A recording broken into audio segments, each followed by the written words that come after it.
नमस्कार दोस्तों, हर हर महादेव। आप सभी जानते हैं कि कल 20 अगस्त भादो मास की द्वादशी तिथि विशेष प्रदोष। देखिए दोस्तों, गुरुजी ने अपनी कथा में कहा कि यह जो द्वादशी तिथि को प्रदोष पड़ रहा है, इस दिन का हम लोगों को बेसब्री से इंतजार था। यह वह तिथि है जो दुखों, परेशानियों और रुकावटों से घिरे हुए लोगों को उनकी परेशानियों से निकालती है। देखिए दोस्तों, 20 अगस्त बुधवार, गुरुजी ने कहा कि यह बुधवार कोई साधारण दिन नहीं है। इस दिन एक साथ दो महाशक्तिशाली तिथियां जुड़ रही हैं। प्रदोष व्रत का पावन दिन है और साथ ही द्वादशी तिथि का संगम है। गुरुजी ने कहा, अगर जीवन में दुख है, कष्ट है, ऐसा लग रहा है कि हम सभी उपाय तो कर रहे हैं मगर बाबा हमारी सुन ही नहीं रहा है, बाबा की कृपा नहीं हो रही है, माता लक्ष्मी का भी हमारे घर में स्थायी वास नहीं हो रहा है, तो मात्र 31 चावल के दाने और एक दीपक प्रदोष काल के समय, ऐसा संजोग साल में कभी कभी आता है। और इस दिन जो भी व्यक्ति यह छोटा सा उपाय करता है, वह अपने जीवन में ऐसा परिवर्तन देखता है कि मानो अंधेरे कमरे में किसी ने दीपक जगमगा दिया हो। तो देखिए दोस्तों, आज का उपाय बड़ा छोटा सा है, केवल 31 चावल के दाने और एक दीपक का, लेकिन इसका फल असंख्य है। यानी अक्षत यानी चावल समर्पित, बाबा को समर्पित करने से बाबा शीघ्र ही प्रसन्न होते हैं। और प्रदोष काल में जलाया गया एक दीपक 1000 दीपकों का फल देता है। देखिए दोस्तों, अगर आज कोई साधक 31 चावल के दाने और एक दीपक का उपाय कर लेता है तो उसके जीवन से रोग, दुख, दारिद्र्य, परेशानियां समाप्त हो जाती हैं। घर में लक्ष्मी का स्थायी वास होता है और बाबा की असीम कृपा उस पर बरसती है। समस्त ग्रह दोष समाप्त हो जाते हैं। आइए जानते हैं इस उपाय के बारे में। इसके पहले अगर आप हमारे चैनल पर नए हैं तो चैनल को सब्सक्राइब करें और अगर वीडियो पसंद आए तो लाइक अवश्य करें।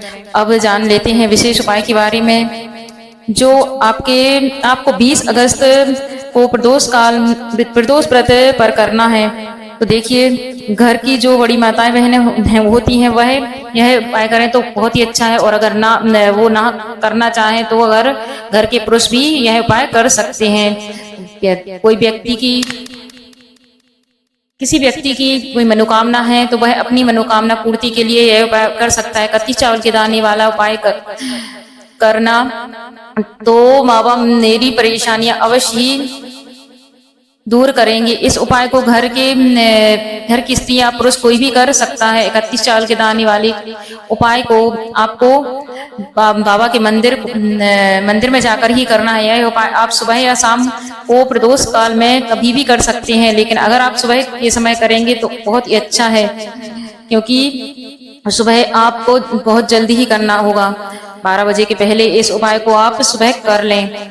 नहीं, अगर सुबह नहीं कर सकते तो शाम को प्रदोष काल के समय यह उपाय कर लें। देखिए दोस्तों, अब आपको करना क्या है। आपको अखंड चावल के 31 दाने निकाल लेने हैं। 31 चावल के दाने गिनकर निकाल लेने हैं, जो खंडित ना हो, क्योंकि खंडित चीज बाबा को समर्पित नहीं करनी चाहिए। और आटे का दीपक तैयार कर लेना है। आटे में थोड़ी सी हल्दी मिलाकर दीपक तैयार कर लें और फूलबाती का यह दीपक बनाना है। इसमें घी भरना है। दोस्तों, अब आपको मिट्टी का पानी तैयार करना है। मिट्टी का पानी तैयार कैसे करना है। एक मिट्टी के घड़े में शुद्ध जल भर लें और कुछ देर तक उस जल को रखा रहने दें और फिर किसी बर्तन में निकालकर उस जल को बाबा को समर्पित करना है। अगर आप कर सके तो ऐसा कर लें, नहीं तो जल का लोटा आप बाबा के मंदिर ले जाएं और उसी जल को समर्पित कर दें। देखिए दोस्तों, बाबा के मंदिर में जाकर आप बाबा के समक्ष खड़े हो जाएं और प्रणाम करें।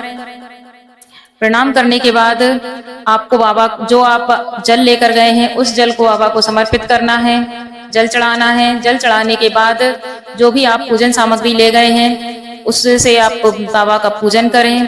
पूजन करने के बाद जो हल्दी का दीपक है, जो लक्ष्मी का प्रतीक है, माँ लक्ष्मी जी को प्रणाम करके उस दीपक को आपको बाबा के समक्ष प्रज्वलित कर देना है। और दीपक प्रज्वलित करने के बाद आपको वहीं पर बैठ जाना है।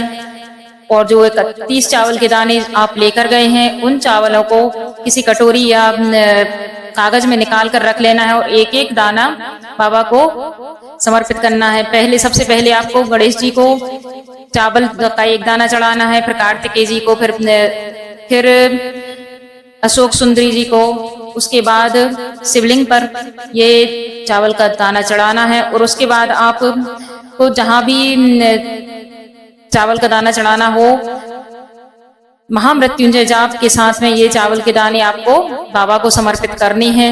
और बाबा से अपनी इच्छाएं बोलनी है, मनोकामना बोलनी है, परेशानियां खत्म करने को बाबा से प्रार्थना करनी है। और आप ऐसी प्रार्थना करने के बाद चावल जब पूर्ण समर्पित हो जाएं तो बाबा को प्रणाम करिए, बाबा को धन्यवाद करिए और फिर आपको जो भी पूजा अर्चना करनी है वो मंत्र जाप करना है वो करिए और धन्यवाद देकर बाबा को फिर आप अपने घर आ सकते हैं। ये छोटा सा उपाय है। जानकारी अच्छी लगी हो तो वीडियो को लाइक करें, चैनल को सब्सक्राइब करें और कमेंट में हर हर महादेव अवश्य लिखें।